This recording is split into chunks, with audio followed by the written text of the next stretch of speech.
ভারাক্রান্ত হৃদয় নিয়ে আপনাদের সামনে হাজির হয়েছি। প্রিয় ভাই, যখন আমার কলিজার আবু সাইদ ভাইয়ের ভিডিওটি আমার চোখের সামনে পড়ল,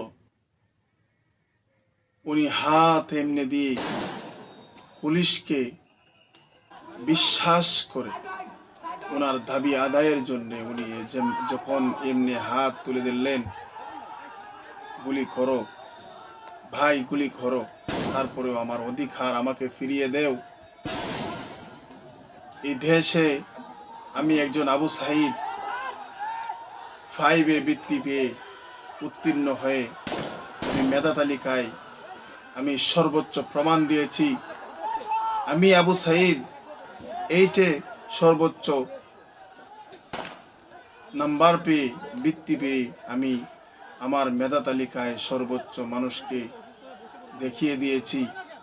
আমি ভার্সিটি পর্যন্ত মেধা দিয়ে এসেছি, কিন্তু আমি এত পড়াশোনার পরেও আমি আমার কাঙ্ক্ষিত চাকরিটা পাইতেছি না। আমি যে চাকরির জন্য যোগ্য সেই চাকরিটা পাইতেছি না। আমার চাকরিটা যে 8 পর্যন্ত মেট্রিক পর্যন্ত পড়াশোনা করে এসএসসিতে সর্বোচ্চ কম রেজাল্টে বলে পাস করে সে আমাদের মতো মেধা তালিকায় সর্বোচ্চ নাম্বার পাওয়া ছেলেগুলো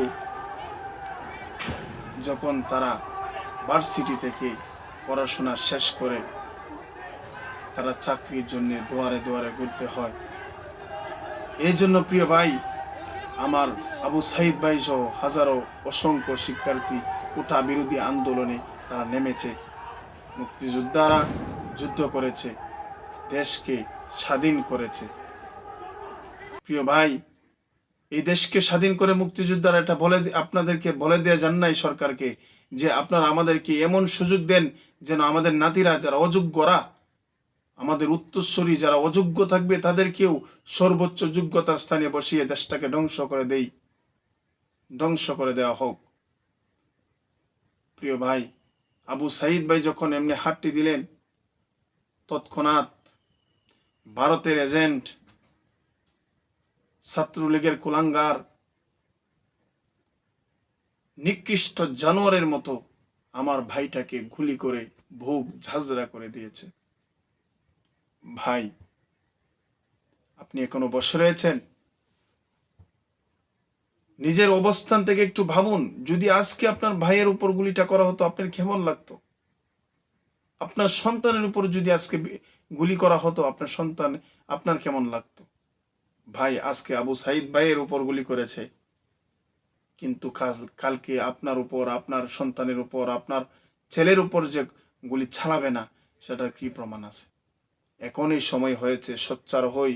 এখনই সময় হয়েছে সর্বস্তরের জায়গা থেকে সর্বস্তরের জনগণ আমরা এই কোটা বিরোধী আন্দোলনে যুক্ত হয়ে এই দেশকে শুধু কোটাকালী সংশোধন করলেই হবে না, বাতিল করলেই হবে না, এই দেশকে আমাদের আবার পুনরায় স্বাধীন করতে হবে। এই দেশকে একটি নতুন বাংলাদেশ হিসাবে গড়ে তুলতে হবে, আবার সংস্করণ করতে হবে। এই দেশকে ভেঙে, গণতন্ত্র আবার ভেঙে এই দেশটাকে আবার স্বাধীন করতে হবে। যোগ্য ব্যক্তিদের দ্বারা এই দেশকে চালাইতে হবে। এই দেশ আমার, আপনার। এই দেশে আমারও অধিকার আছে, আপনারও অধিকার আছে। আসুন আমরা এই দেশের পাশে দাঁড়াই, আমার ভাইয়ের পাশে দাঁড়াই, আমার ছাত্রদের পাশে দাঁড়াই। প্লিজ এই ভিডিওটি শেয়ার করে আমার প্রিয় ভাইদেরকে দেখান এবং উদ্বুদ্ধ করুন। কাল থেকে মাঠে নেমে যান। আমরা সর্বস্তরের